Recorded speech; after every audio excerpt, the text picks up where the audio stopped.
Imagínense ustedes lo que sería estar toda una vida, desde el día que le conocimos hasta el día que el Señor nos lleva a su presencia, hablando con Él, pidiéndole cosas, abriéndole nuestro corazón, pidiéndole por nuestro trabajo, por nuestros hijos, por nuestra familia, en fin, por lo que sea, y que el Señor nunca en todos los días, en todos los años sirviéndole, todos los años de haberle conocido, que nunca nos dijera ni media palabra.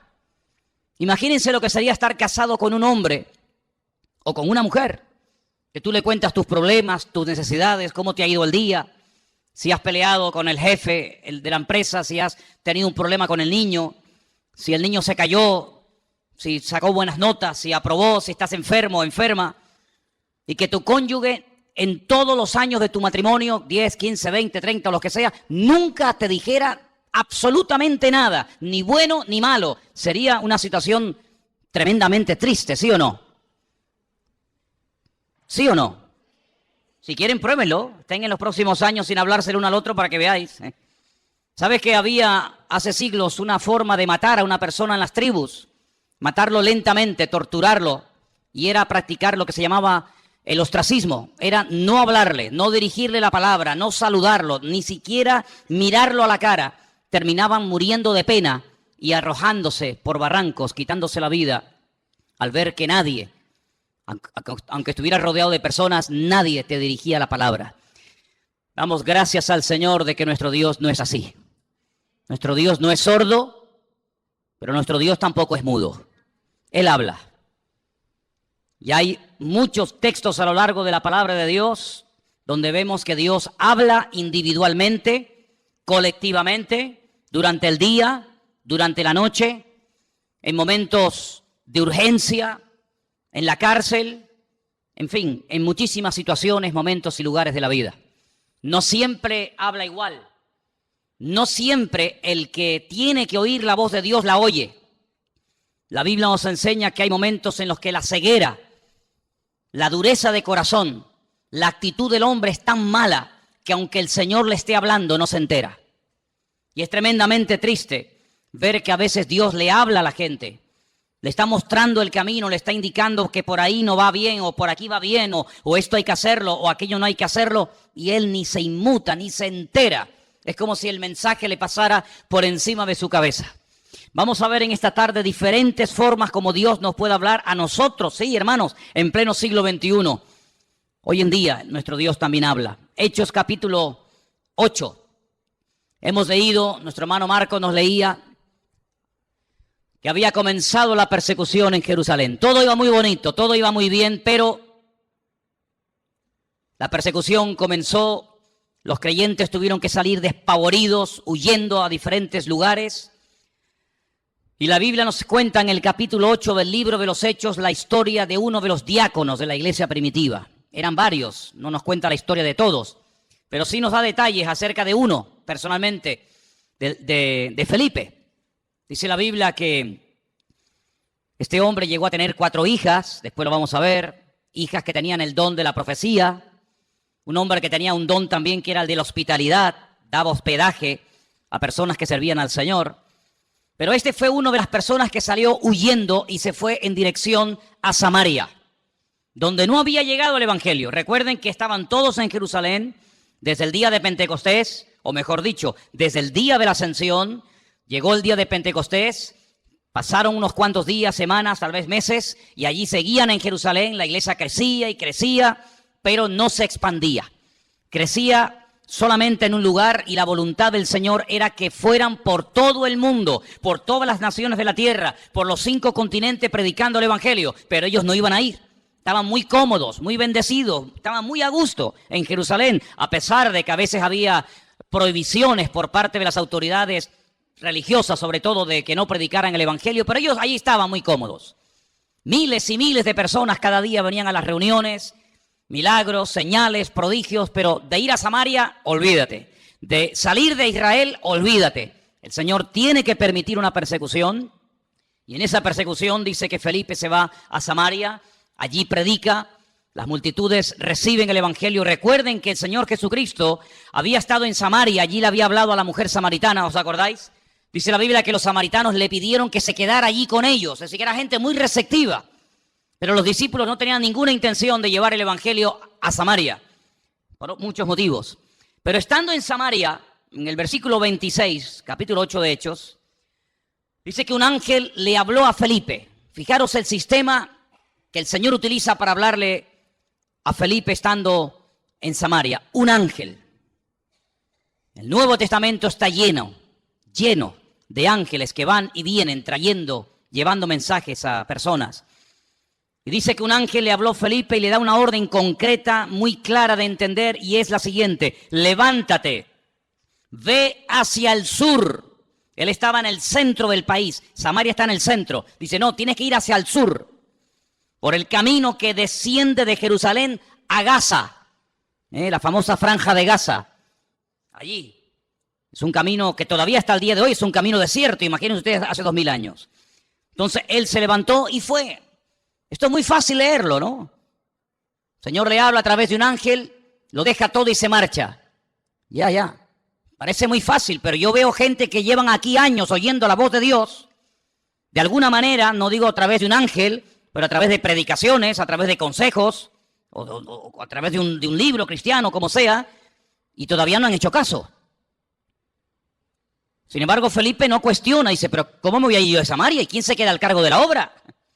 Yo he abierto esta obra, yo la estoy pastoreando, yo la estoy atendiendo, la gente es recién convertida, la gente es nueva. Aquí hay un mover de Dios tremendo. ¿Cómo me voy a ir yo de aquí? Y además, ¿a dónde? Me tendré que ir a un sitio mejor, ¿no? No, al desierto. No cuestiona la orden, no pone excusas, no dice yo no puedo, yo estoy demasiado liado ahora mismo, búscate a otro. Sino que dice que se levantó y se fue al desierto. En obediencia. Yo llamo a este hombre Felipe el obediente. Amén, hermanos. Felipe el obediente. No cuestiona, no duda, no pospone la orden, sino que dice, se levantó y se fue. Y sucedió, ahora sigue el resto de la historia diciéndonos, que un etíope, eunuco, funcionario de Candace, la reina de los etíopes, el cual estaba sobre todos sus tesoros y había venido a Jerusalén para adorar, volvía sentado en su carro leyendo al profeta Isaías. Ya había ido a Jerusalén, menudo viaje en carro, desde África, desde Etiopía hasta Jerusalén. Viaje enorme.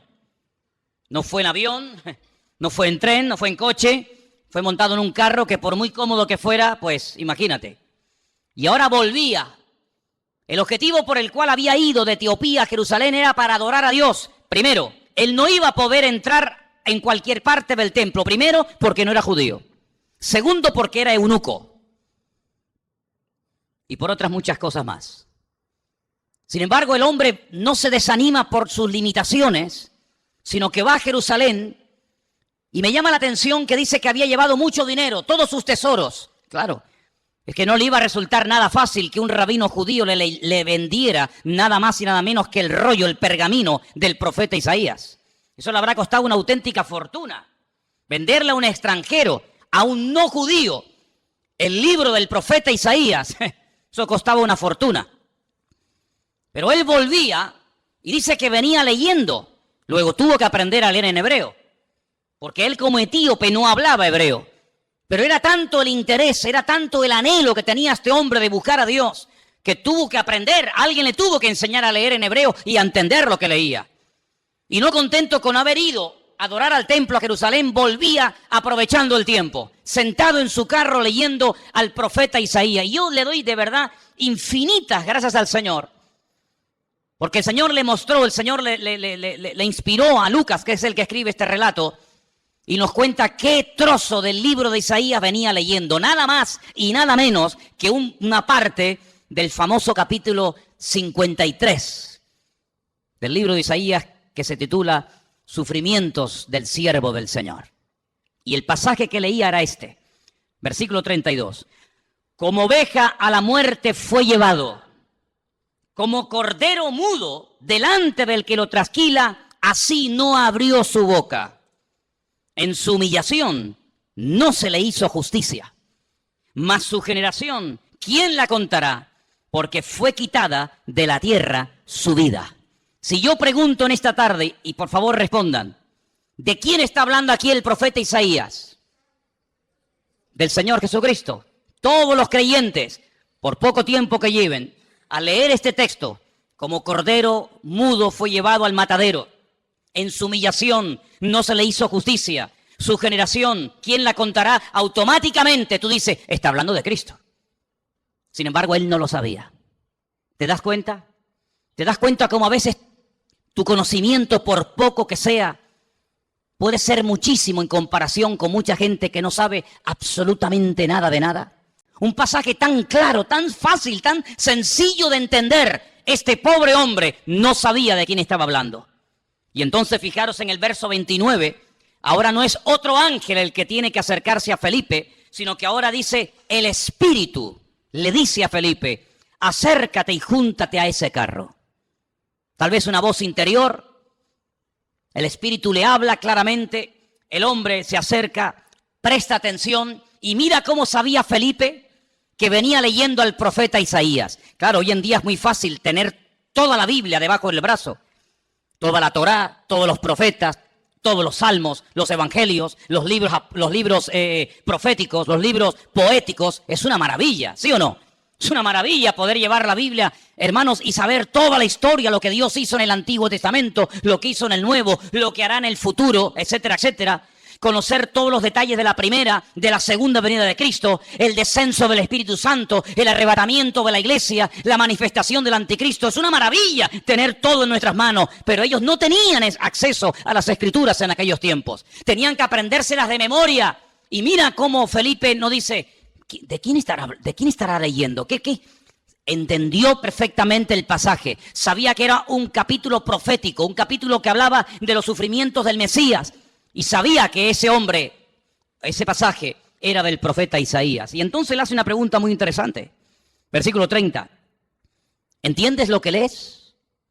¿Entiendes algo de lo que estás leyendo? Y él dice, ¿y cómo podré si alguno no me enseñare? Y le rogó a Felipe que se subiera y se juntara con él. Y seguramente viajaron durante días y días viajando por el desierto, hasta que todos conocemos el resto de la historia, cómo este hombre manda a parar el carro.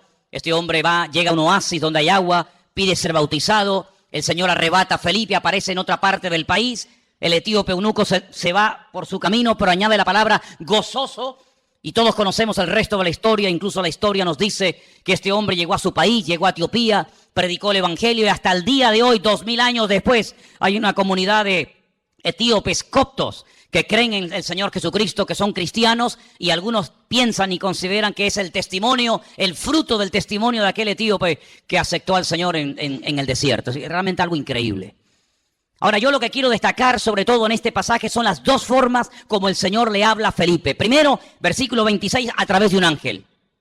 Y la segunda forma en el versículo 29, a través del Espíritu, evidentemente a través del Espíritu Santo. Los ángeles aparecen tanto en el Antiguo como en el Nuevo Testamento. Dicho sea de paso, por si no lo sabías, la primera persona en la Biblia que tiene un encuentro con un ángel es una mujer. Nada más y nada menos que Agar, una egipcia, la madre de Ismael, la madre de las naciones árabes. ¿Qué te parece? O el padre de las naciones árabes. Y así a lo largo de toda la Biblia encontramos ángeles que hablan a personas en momentos puntuales. Dice la Biblia que algunos a lo largo de la historia dieron hospedaje a ángeles pensando que eran personas y no se daban cuenta de que aunque comían y hablaban y respiraban y los podías tocar, lo que tenían delante de ellos eran auténticos ángeles. Y si no, miren el caso de Abraham, invitando a comer a ángeles, invitando a comer Lot, el sobrino de Abraham, a ángeles en su propia casa. Cómo los ángeles guiaban a los profetas en el Antiguo Testamento, cómo le indicaban por aquí sí, por aquí no, cómo un ángel le habló a María, cómo un ángel le habló a Daniel, cómo un ángel llegó a una cárcel y abrió la celda y sacó a Pedro de la cárcel. Y toda la Biblia está llena de manifestaciones de ángeles. Y dice la Biblia que son espíritus ministradores que están al servicio de los que han heredado la salvación, es decir, a nosotros. ¿Cuántos dicen amén? Y lo más grandioso de todo esto que dice que el ángel del Señor, el mensajero del Señor, acampa alrededor de los que le temen y los defiende. Bendito sea Dios. Pero también habla el Espíritu. Y hay 7 versículos en el Nuevo Testamento que son iguales. 7 versículos idénticos. El que tiene oídos para oír, oiga lo que el Espíritu dice a la iglesia. Están en las famosas cartas de Juan a las iglesias del Apocalipsis, ¿verdad? Allí al final de la Biblia. Si vamos a otro pasaje del Nuevo Testamento, en el capítulo 13, versículo 2, vemos que el Espíritu Santo no solamente habla a nivel personal a una persona, como el caso de Felipe, sino que también en un momento determinado, en un culto donde hay mucha gente, el Espíritu Santo puede hablar e incluso dar nombres propios, nombres de personas. Sí, ya sé que esto es muy delicado, no se puede así por la vida, ¿verdad? Inventando cosas, pero el Espíritu, fíjense cómo se mueve aquí en el libro de los Hechos de una forma tremenda. Hechos capítulo 13, verso 1. Dice que había en la iglesia de Antioquía, en esa iglesia había profetas y maestros. Qué bonito, ¿no? Profetas y maestros. Y el nombre de estos profetas o maestros eran, pues uno era Bernabé, otro se llamaba Simón, otro era Lucio, otro era Manaén y otro era Saulo.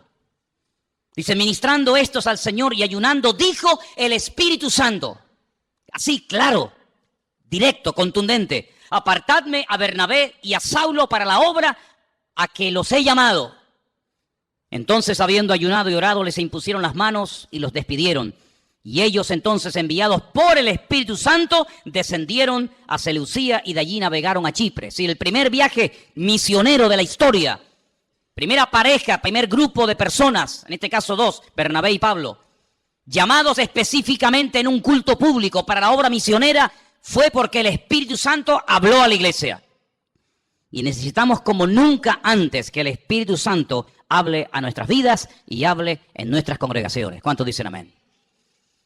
Dos formas como Dios puede hablarnos y revelarnos su palabra a través de un ángel.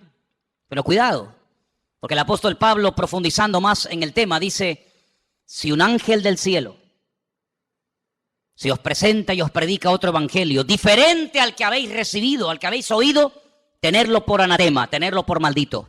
Porque no hay otro evangelio más que el que yo os he predicado. ¿Cuántos dicen amén? La Biblia nos enseña que en el mundo angelical se produjo una vez una auténtica rebelión. Porque Dios no creó a los ángeles como robots, incapaces de rebelarse, sino que vemos que antes de la rebelión, antes de la caída y desobediencia del hombre, ya previamente algunos, no todos, algunos de los ángeles ya se habían rebelado en contra del Señor. Es un misterio si todavía se pueden seguir rebelando o no. Lo dejamos ahí en puntos suspensivos.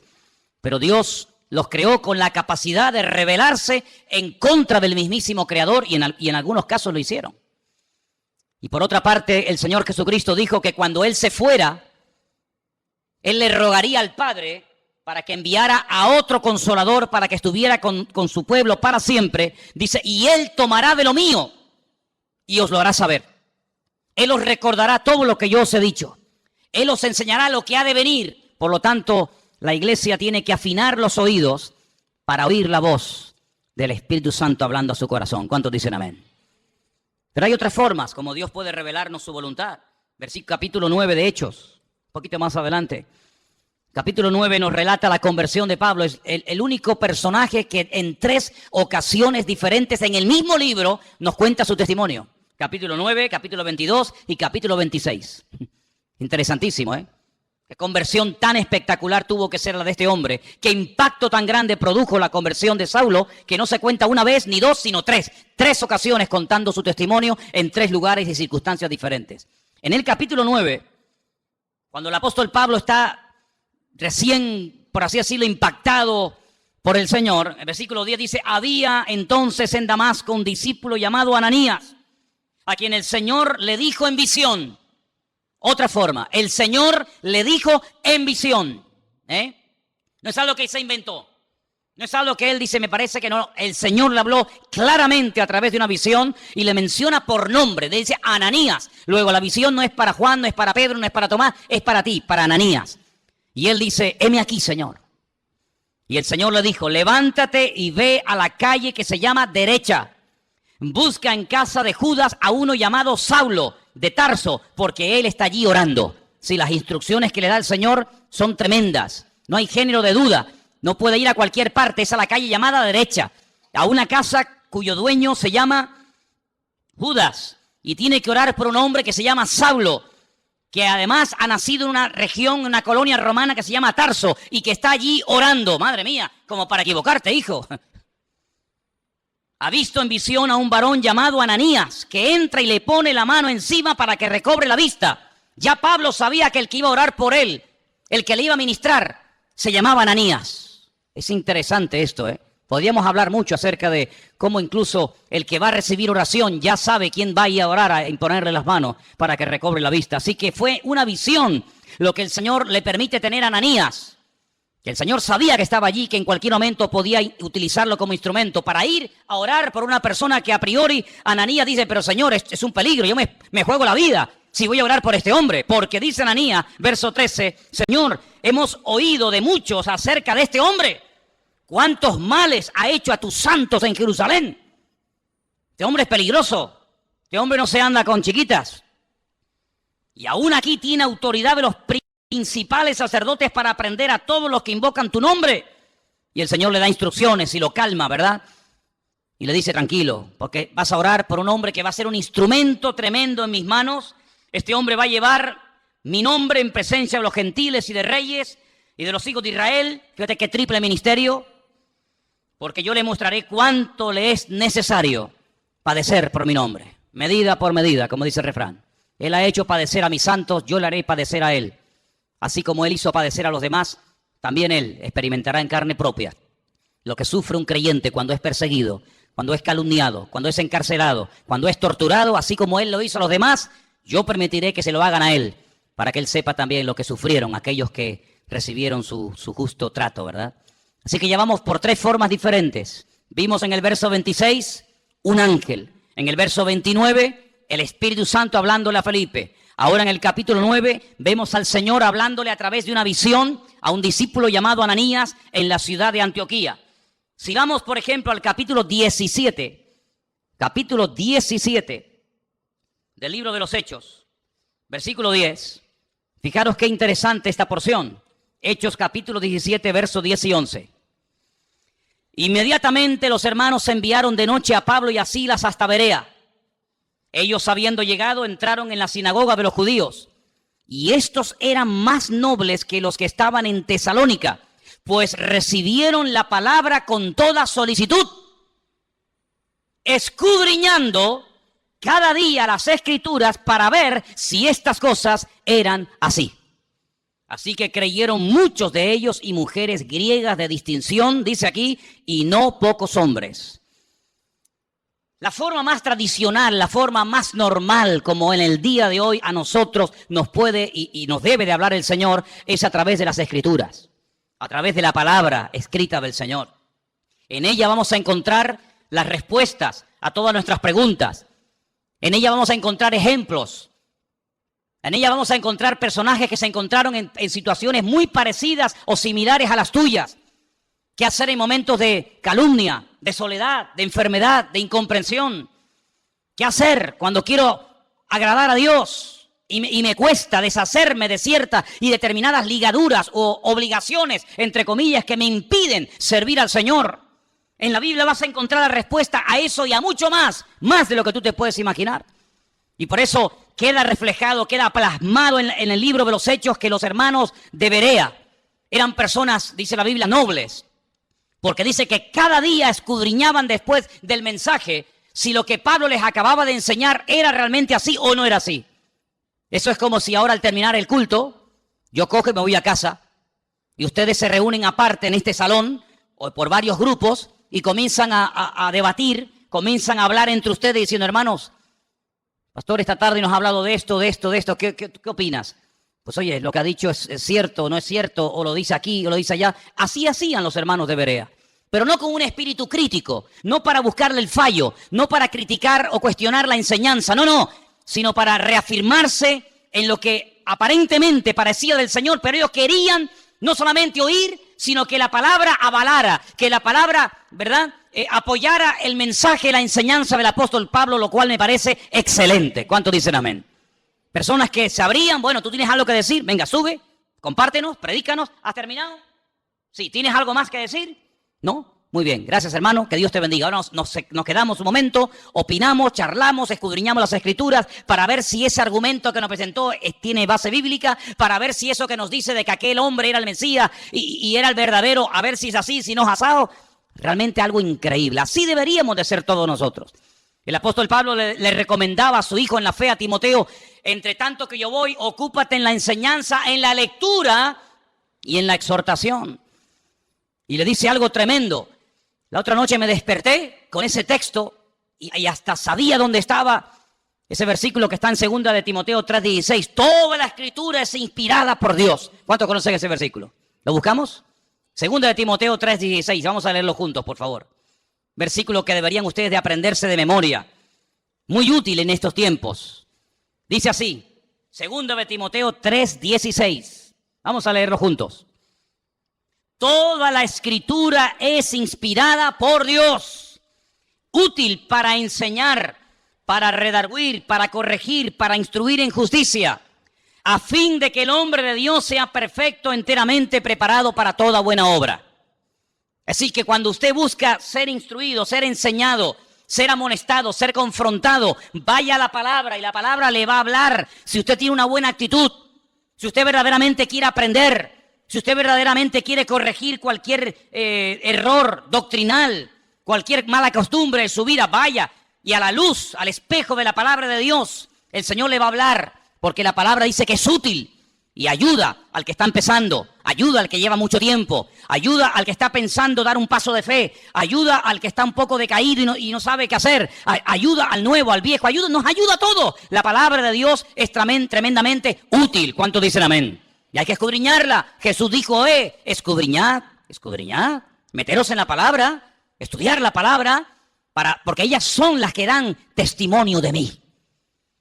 Me llama mucho la atención que cuando el Señor Jesucristo resucitó, en una de las apariciones, va caminando por un camino, llamado el famoso camino de Emaús, y se acerca a dos personas que van desanimadas, van desilusionadas, porque ellos tenían una expectativa, ellos tenían la confianza de que el Señor Jesucristo era el verdadero Mesías, y como no se han cumplido aparentemente sus expectativas, van tristes, cabizbajos, van caminando, debatiendo entre ellos, y de repente se aparece el Señor y se une a la conversación. Permítame leerles en Lucas 24, a partir del versículo 21. Presten atención porque de verdad que es una porción tan interesante, tan edificante. ¿Qué hizo el Señor para levantar el ánimo?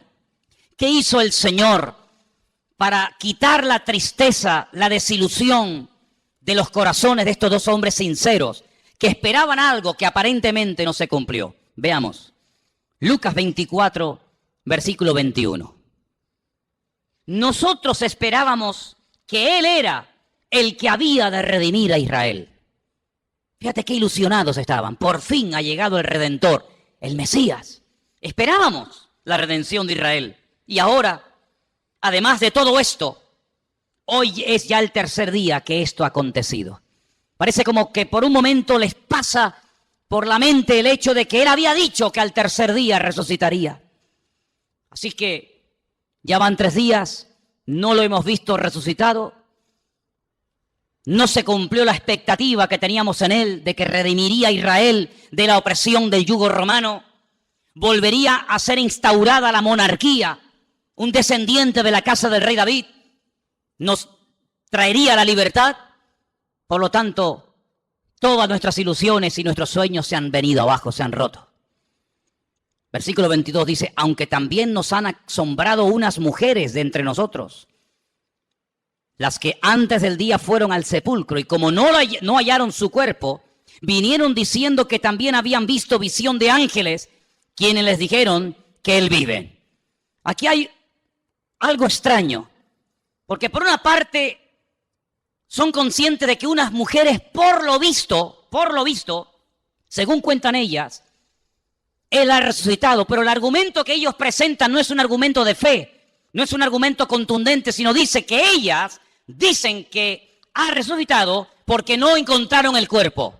Pero no dicen, no, Él ha resucitado sino que simplemente se agarran al comentario de decir, bueno, dicen que ha resucitado porque no encontraron el cuerpo, pero vete tú a saber.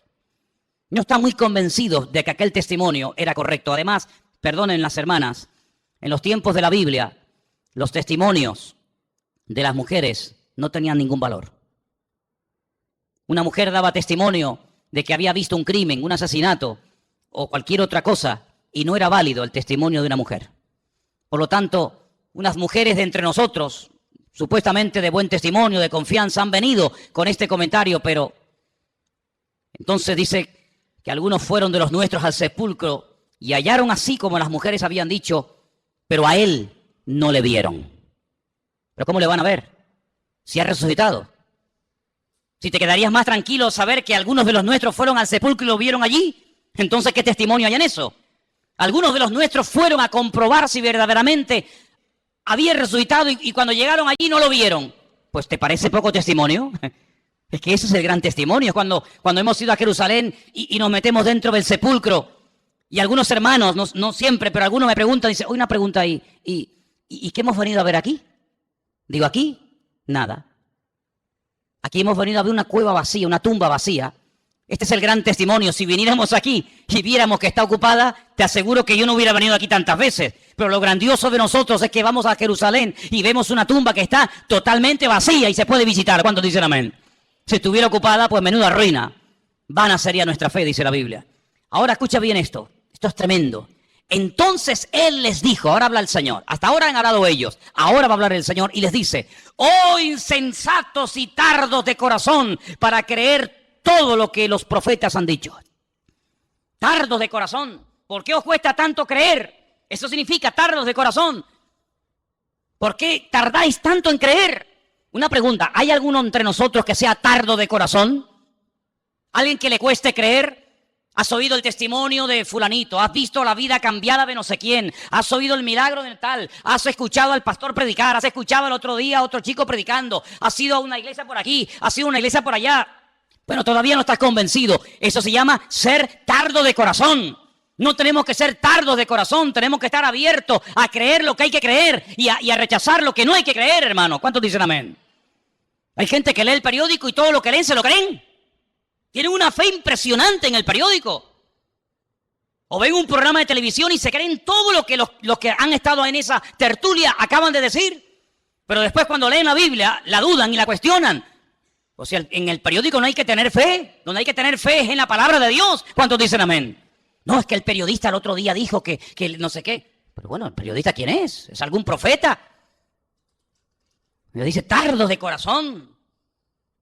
¿No era necesario que el Cristo padeciese estas cosas y que entrara en su gloria? ¿Es que acaso ha ocurrido algo por casualidad? ¿Es que se le ha ido de las manos el control al Eterno? ¿No era necesario que ocurriera todo esto? Su muerte, su crucifixión, su rechazo, su resurrección. ¿Era necesario todo esto? Todo ha salido perfecto. Todo ha salido perfecto. Es que Pilato podía haberle librado de la muerte, pero gloria a Dios que no le libró, aunque suene fuerte, ¿sí o no? Gloria a Dios que no dijo, pues no, yo aquí mando. Yo soy el gobernador y os vais todos para casa. Yo a este hombre lo encuentro inocente y lo perdono. Venga, Jesús, vete para casa. Menuda ruina. Yo doy gloria a Dios que Pilato, a pesar de que sabía que era un hombre justo e inocente, lo mandó a crucificar. ¿Tú no? Yo me alegro muchísimo de que nada ni nadie pudo librar de la muerte al Señor. Nada ni nadie. Yo le doy gracias al Señor de que aguantó la tentación de no bajarse de la cruz cuando le decían, si eres el Hijo de Dios, bájate y demuéstralo. Él podía haber dicho, pues mira, te lo voy a demostrar, hombre. Ya me tenés hasta las narices. Pero yo doy gracias al Señor de que no se bajó. Yo doy gracias al Señor que se murió y que murió como tenía que morir. Y también doy gracias al Señor porque todas las profecías que estaban escritas acerca de Él se cumplieron perfectamente. Y por eso Él les dice, todo esto era necesario. Y comenzando desde Moisés, desde la Torá, el Pentateuco, siguiendo por todos los profetas, Isaías, Jeremías, Habacuc, Sofonías, Abdías, Malaquías, etcétera, etcétera, etcétera, les declaraba en todas las escrituras lo que de él decían. Aquí menciona a Moisés, la Torá, menciona a los profetas y menciona las escrituras. Y con esas tres palabras en hebreo forman la palabra Tanaj. Así se llama el Antiguo Testamento en hebreo, Tanaj, que es la unión de la Torá, de los Neviín y de los Ketubín, de los profetas, de los escritos y de la ley de Moisés, la Torá. Y les abrió los ojos y les mostró cómo a través de las escrituras tenían que creer que lo que había ocurrido no era producto de la casualidad. Y por eso, amados, nosotros tenemos hoy en día una herramienta tremenda. Podemos estar seguros de que Jesús no fue un impostor. Podemos estar plenamente convencidos de que el Nuevo Testamento no es una historia inventada, de que Jesús no es un mito, un personaje histórico, pero que a la hora de la verdad no existió. Nosotros podemos tener la completa seguridad de que la palabra que tenemos en nuestra mano no ha sido ni tergiversada, no se la ha quitado, no se la ha añadido, es una palabra perfecta. Y el cielo y la tierra podrán pasar, pero su palabra permanecerá por toda la eternidad. La palabra de Dios es la fuente de nuestra fe, es la base, el fundamento de nuestra creencia. Las profecías se cumplieron todas, no faltó ni una por cumplirse. Y no eran producto de la casualidad, sino que todo estaba bajo el control del Señor. Y hoy en día les digo, hermano, que ese Dios que controló la primera venida de Cristo tiene todo bajo su control, y todo lo que está ocurriendo porque Dios así lo está permitiendo. ¿Cuántos dicen amén? Porque ni una hoja de un árbol se cae sin permiso del Señor. Y cuando el Señor esté a punto de venir, y cuando tenga que manifestarse el anticristo, y cuando vengan los dos testigos, y cuando venga la señal de la bestia, y todo eso que hemos estudiado durante años, todo ocurrirá como tiene que ocurrir, porque la palabra de Dios es viva, es eficaz, y es verdadera, y es perfecta, y no se equivoca, y tenemos en nuestra mano el mejor regalo del mundo, la salvación y la palabra del Señor. ¿Cuántos dicen amén? Gloria a Dios por la palabra de Dios. Gloria a Dios, hermanos. Pues léanla, estúdienla, escudriñenla.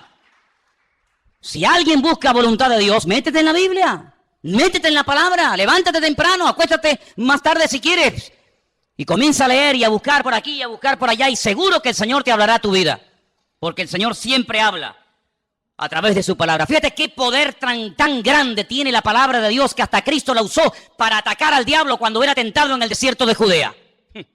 Podía haber usado cualquier otro argumento, ¿sí o no? Pero sin embargo, ¿qué hizo? Usar la palabra. Escrito está, escrito está, escrito está. Y con esas palabras desmanteló las tentaciones del diablo y pudo tener un ministerio eficaz, un ministerio victorioso, porque la palabra de Dios le da efectividad a nuestra vida. Bendito sea Dios. Así que hemos visto cómo los ángeles pueden ser en un momento determinado usados por el Señor para hablarnos. Vemos cómo también el Espíritu Santo puede hablar claramente en la iglesia o a nivel personal. Vemos cómo a través de una visión, a través de la palabra. Capítulo 21 del libro de los Hechos, hay algo muy interesante que aquí se menciona, y aparece un personaje poco conocido, pero que trae un mensaje muy interesante. Estamos en el libro de los Hechos, capítulo 21, versículos del 8 en adelante. La intención de Pablo es ir a Jerusalén. Él está de visita en la casa de Felipe. Volvemos otra vez a mencionar a Felipe, aquel que le testificó al etíope eunuco en el desierto, ¿os acordáis? Ahora está viviendo en Cesarea. Se menciona no el nombre de su esposa, pero sí nos dice la Biblia que tenía 4 hijas que eran profetisas, eran doncellas. Vamos a leer. Hechos capítulo 21, verso 8. Al otro día, saliendo Pablo y los que con él estábamos, fuimos a Cesarea. Y entrando en casa de Felipe, el evangelista, ya no es el diácono, ahora ya tiene un título, ahora ya se le reconoce que tiene un ministerio, y es el de evangelista. Dice que era uno de los 7, posamos con él. Este tenía 4 hijas doncellas que profetizaban. Qué bonito, ¿no? 4 hijas doncellas que profetizaban. Pero a Pablo no le dijeron nada. Es interesante, ¿eh? 4 hijas doncellas que profetizaban, pero a Pablo no le comunicaron absolutamente nada. Tiene que venir un varón, versículo 10, permaneciendo nosotros allí algunos días, descendió de Judea un profeta llamado Agabo. No hay ningún libro en la Biblia, libro del profeta Agabo, pero era un profeta, eso lo dice la Biblia. Y dice que vino a vernos tomó el cinturón, el cinto de Pablo, se ató los pies y las manos y dijo, esto dice el Espíritu Santo. Agárrate. Así atarán los judíos en Jerusalén al varón de quien es este cinto y le entregarán en manos de los gentiles. Tremendo, ¿eh? Si el Señor le está advirtiendo, no prohibiendo, que es muy diferente, ¿eh? Una cosa es que Dios te advierta de un peligro y otra cosa es que Dios te prohíba hacer o decir o ir a un determinado lugar. Aquí el Señor no le está prohibiendo a Pablo nada, sino le está advirtiendo. Esto es lo que te va a pasar si subes a Jerusalén. Es como cuando David consultaba con el Señor, tomando el efod, dice la Biblia, consultaba palabra del Señor y decía, Señor, por esta gente que yo he dado tanto, esta ciudad que yo liberé, esta ciudad por la que yo di mi vida y mis soldados se jugaron la vida para liberarla, si yo me quedo aquí y vienen a reclamarme mi vida, ¿los habitantes de esta ciudad me entregarán sí o no? Y le dice el Señor, sí te entregarán, seguro, no te quepa la menor duda. ¿Qué hace David? Sabiendo que si se queda en la ciudad, le van a entregar, David coge y se marcha. Tenía las dos opciones, era algo futurible, algo que podía ocurrir. Depende de la actitud del que recibiera el mensaje. Si te quedas, te entregan. Si te vas, no pasa nada. En este caso, Agabo, este profeta que viene de Judea, le dice al apóstol Pablo, mira, así como yo me estoy amarrando con tu cinturón, es un mensaje objetivo para que lo entiendas. Así como me están amarrando con tu cinturón, así te van a amarrar a ti como subas a Jerusalén. ¿Qué hace Pablo? Sigamos leyendo. Versículo 12. Al oír esto, le rogamos nosotros y los de aquel lugar que no subiese a Jerusalén. Entonces Pablo respondió, y miren lo que dice, ¿qué hacéis llorando y quebrantándome el corazón? Porque yo estoy dispuesto no solo a ser atado, mas aún a morir en Jerusalén por el nombre del Señor Jesús. Tremendo, ¿eh? Como no le pudimos persuadir, desistimos diciendo, hágase la voluntad del Señor. A veces le decimos a una persona, no hagas esto, no hagas tal, no hagas cual. Pero en resumidas cuentas, lo que tenemos que orar es, Señor, que se haga tu voluntad en la vida de esta persona. Obligar a una persona a hacer algo que en el fondo no quiere hacer no sirve de nada, porque en cuanto te dé la espalda lo va a hacer. Señor, yo ya le he hablado, Señor, yo ya le he dicho lo que hay, lo que le puede pasar, pero que se haga tu voluntad, porque yo no soy Dios. Haz tú la obra en este hombre o en esta persona. ¿Cuántos dicen amén? Tú sabes lo que te va a pasar. Te van a atar, te van a meter mano, lo vas a pasar mal. Te pedimos, por favor, hermano, que no subas. Yo no sé, y permítame dar una opinión personal, yo no sé si Pablo se equivocó. Yo no sé si Pablo tenía que haber sido más precavido y podía haber dicho, bueno, pues, ¿qué necesidad tengo yo de subir a Jerusalén? Voy a seguir predicando en otros lugares. Yo no sé si Pablo pecó de imprudente. Lo que está bien claro es que Pablo no tenía la prohibición de no subir. Si el Espíritu le hubiera dicho que no subiera, Pablo no hubiera subido, te lo puedo asegurar. Porque Pablo era un obediente a la voz del Señor. Había momentos en los que Pablo quería ir a predicar a un lugar y el Espíritu se lo prohibía y Pablo no insistía. Pablo decía, bueno, pues si no quiere el Señor, no voy y punto. Había momentos en los que Pablo se dejaba descolgar en un canasto por un muro para salir huyendo, porque él entendía que era el momento de huir, pero hay momentos en los que es el momento de quedarse. Y Pablo entendió que tenía que subir a Jerusalén a pesar de lo que le han advertido que le va a pasar. Luego, aquí hay un mensaje profético personal en la vida de Pablo, que Pablo lo tiene en cuenta, pero por encima de esa palabra profética, por encima de esa palabra de advertencia, diríamos más bien, el apóstol Pablo decide subir y todos conocemos el resto de la historia. La vida de Pablo dio un giro total y absoluto a raíz de esa decisión de subir a Jerusalén. Sabemos todos, en fin, todo lo que se le vino encima. Dios puede hablar también, ¿cómo no? A través de palabras proféticas, sí, claro que sí. Pero Pablo, por encima de la palabra profética, y este era un profeta verdadero y genuino, por encima de esa palabra, pone el sentir de su corazón y su relación con Dios. Y el argumento que presenta es este: no me estéis lloriqueando ni quebrantándome el corazón, porque quiero dejar bien claro que no solamente estoy dispuesto a que me aten y me torturen, sino estoy dispuesto incluso a dar mi vida, si hace falta, por la causa del Evangelio y por mi Señor Jesús. Lo tenía clarísimo en su vida.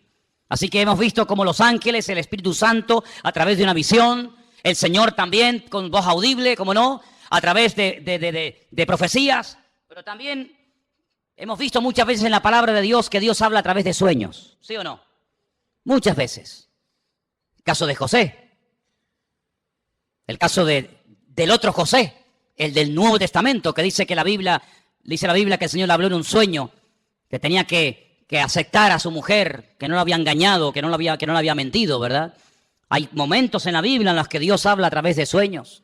La Biblia dice que una de las señales de los últimos tiempos es que los ancianos tendrán sueños y los jóvenes tendrán visiones. Lo dice el profeta Joel en el capítulo 2. Los jóvenes tendrán visiones y los ancianos soñarán sueños. Y si quieres saber si eres joven o anciano, pues mira a ver qué estás. O estás teniendo visiones o estás teniendo sueños. Y ahí ya sabes por dónde van los tiros, ¿no?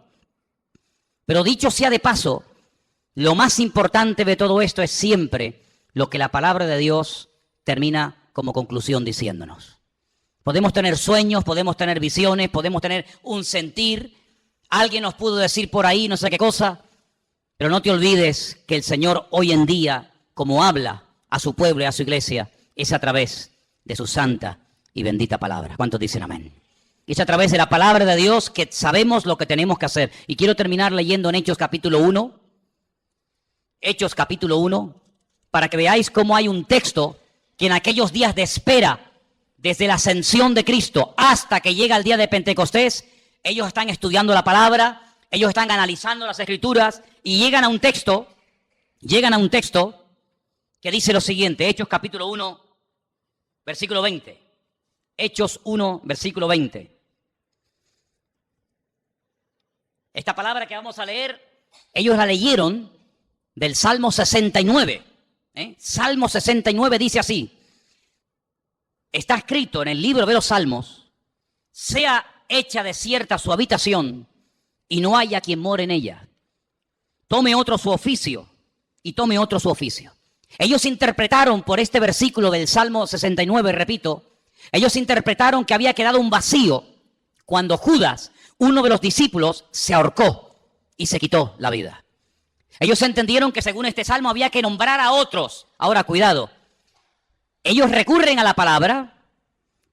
Ellos saben que el Salmo 69 dice que, da a entender indirectamente que Judas se suicidaría, que Judas se quitaría de en medio, que otro tendría que ocupar su lugar, pero interpretan mal la palabra. Ellos hacen una votación. Ellos dicen, bueno, fulanito o menganito. Dice que echaron suertes. La suerte cayó sobre un discípulo fiel que había estado con ellos desde el principio, llamado Matías. Ellos deciden que Matías sea el que ocupe el lugar de Judas, el que se ha ahorcado, pero nosotros sabemos, por la historia bíblica, que así no se mueve el Señor. Hemos visto cómo Dios habla por sueños, por visiones, por profecías, por la palabra, el Espíritu Santo, pero nunca a través de la suerte. Nunca a través de echar suertes. ¿Será fulano? ¿Será mengano? No. Ese sistema es un sistema humano, no es un sistema divino. Y aquí de lo que se trata no es de adaptar, no es de utilizar los sistemas humanos para saber la voluntad de Dios, sino de descubrir los sistemas de Dios para hablarle a los seres humanos. ¿Cuántos dicen amén? Sí, Dios suplirá todas vuestras necesidades. ¿Quién suplirá nuestras necesidades? Dios. ¿Qué dice Filipenses 4:19? ¿Alguien lo sabe de memoria? ¿Alguien sabe Filipenses 4:19 de memoria? Mi Dios, pues, suplirá todas vuestras necesidades conforme a su riqueza en gloria en Cristo Jesús. Mi Dios suplirá. ¿Quién suplirá las necesidades de un pastor? ¿Quién? ¿Quién suplirá las necesidades tuyas como oveja? ¿Quién suple las necesidades de la iglesia? Mi Dios. ¿Sí o no?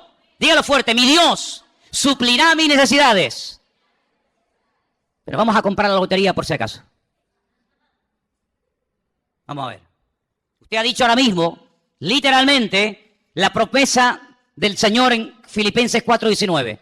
¿Para qué compra entonces la 11? ¿Para qué hace la quiniela? ¿Para qué juega los juegos de azar? Bueno, mi Dios, usted ha dicho que mi Dios suplirá mis necesidades, ¿sí o no? Pues si es mi Dios, que lo haga Dios. No le eche una mano a Dios. No dice la palabra que otro tomará su oficio, ¿sí? No dice la palabra que la casa de Judas quedaría desierta, que el hueco quedaría porque él mismo se quitó de en medio, sí, pues que Dios lo llene. Si Dios no nombró a nosotros, ¿a ti quién te nombró, Juan? ¿A ti quién te llamó, Pedro? ¿A ti quién te llamó, Tomás? Y a ti, Juan, y a ti, Bartolomé, y a ti, Mateo. ¿Quién te llamó a ti? A mí me llamó el Señor. Dice que estuvo toda la noche orando, ¿sí o no? ¿Os acordáis? Toda la noche estuvo orando. Y al día siguiente dice, Juan, Andrés, Santiago, y Él los llama. Bueno, pues si nos llamó a nosotros así, ¿por qué ahora nosotros queremos echarle una mano a Dios de llenar un vacío que Él permitió que se vaciara? Que lo llene el Señor, porque su palabra, para que se cumpla, el que tiene que actuar es Él y no yo. Entonces ustedes tienen que madurar y tienen que crecer para daros cuenta de que no puede haber incongruencias con la fe. No se pueden mezclar sistemas divinos con sistemas humanos. Dios habla por sueños. Amén. Gloria a Dios. Nadie cuestiona eso, hermano. Dios habla por ángeles. Amén. Dios habla por profecías. Dios habla por su palabra. El Espíritu Santo habla. Amén. ¿Te parecen pocas formas? ¿Te parecen pocos sistemas? ¿Que falta alguno más? ¿Que te tienes que inventar un nuevo sistema para que Dios te hable? No te tienes que inventar nada. Tienes que amoldarte a los sistemas bíblicos. ¿Estás buscando la voluntad de Dios? Gloria a Dios, me parece estupendo. Pero no es Tim Marín de Dos Pingües, Cucaramaca, Titirifue. No, no es eso. Señor, háblame. Y el Señor te puede hablar esta noche. El Señor te puede hablar en una profecía, a través de un mensaje, a través de un ángel. Claro, ¿cómo no te va a poder hablar el Señor si el Señor no ha cambiado? Pues si el Señor no ha cambiado y tú tienes la fe y la creencia de que Él no ha cambiado, que Él ni es sordo ni es mudo, amén, ni es sordo ni es mudo, pues abre tu corazón a las formas que Dios ha escogido para revelarte su voluntad y no pongas tu sistema nuevo que no tiene nada que ver con el sistema de Dios. Cuando Dios quiso llamar a Abraham, ¿a quién llamó?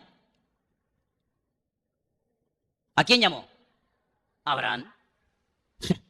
Cuando el Señor quiso utilizar a David para que fuera el segundo rey de Israel, le dijo a Samuel, vete a la casa de Isaí, son 8 hermanos, Ponga en una bolsa los 8 nombres y venga, vete sacando. No, este no es, este sí es. ¿No? Porque para ti es difícil saber entre 8 cuál es el verdadero, pero para mí no. ¿Amén? ¿Cuál será? ¿Será este? ¿Será el otro? El Señor sabía cómo se iba a llamar el segundo rey de Israel, ¿sí o no? Pues vete y unge a David. Y a ese fue el que ungió el Señor. El Señor sabe dónde vives. El Señor sabe cómo te llamas. El Señor sabe qué número de zapato tienes. Tu DNI lo conoce el Señor, tu ADN, tu grupo sanguíneo. Lo conoce absolutamente todo. Dice que nuestro embrión nuestros ojos vieron al Señor. Por lo tanto, amados hermanos, no tengamos temor de que no vas a saber qué hacer en la vida. Porque el que busca halla, el que llama se le abrirá y el que pide recibe, dice la palabra. Lo que hay es que buscarle de corazón, lo que hay es que buscarle de verdad. Pero ahora te digo lo siguiente, si tú lo buscas de verdad, si tú le pides, Señor, háblame, si tú le pides, Señor, guíame, si tú le pides, Señor, úsame, si tú le dices, Señor, cuenta conmigo, cuidado, porque Dios te va a tomar la palabra. Y cuando Dios te hable, ya no tienes excusa. Cuando Dios te diga, sí, úsame, pues venga, ahora la obra. Ay, pero espera, no. Tú me dijiste que te usara. Y yo te quiero usar y tú me estás poniendo pega. Ahora no, mañana, y espérate que no sé qué, y espérate que no sé cuánto. No hagas un plan paralelo. Tú tienes que adaptarte al plan y al diseño y al propósito de Dios para tu vida. Y no tener tú un plan paralelo. Y de vez en cuando te metes en el plan de Dios y de vez en cuando quieras que Él se meta en el tuyo. No, hay solamente una línea. Y es la línea que Dios te marca, no la que tú te estás inventando a tu manera. El Señor dice, encomienda al Señor tu camino. Confía en Él. Y Él hará. Eso es lo que dice la Biblia. No hay otra forma, no hay otra manera, no hay ningún atajo, sino que siempre hay el mismo precio a pagar. Sinceridad, perseverancia, constancia, y el Señor es galardonador de los que le buscan.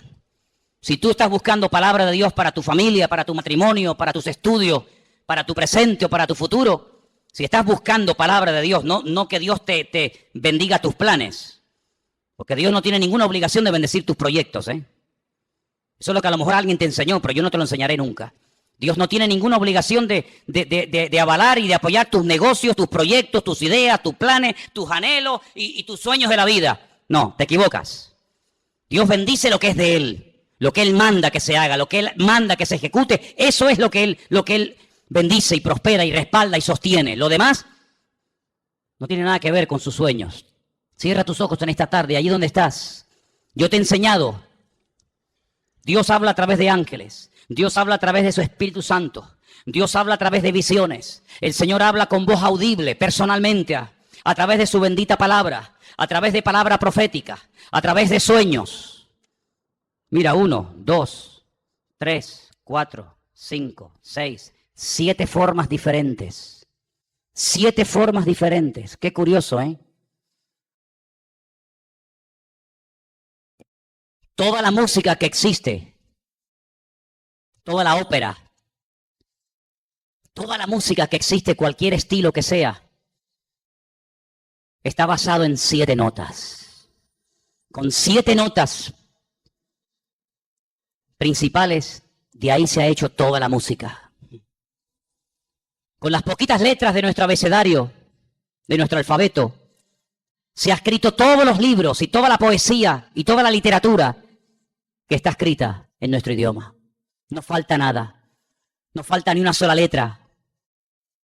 No falta nada ni sobra nada. Todo está perfecto. Con estas 7 formas que te he mostrado esta tarde, es más que suficiente para que tú, hermano y hermana, conozcas la voluntad de Dios para tu vida. El problema no está en los sistemas de Dios. El problema está en los receptores que a veces hacen caso omiso a como Dios está hablando. Pero en esta tarde, Señor, te doy gracias porque tú hablas a través de sueños y de visiones. Te doy gracias porque hablas a través de, Señor, tus siervos que predican tu palabra.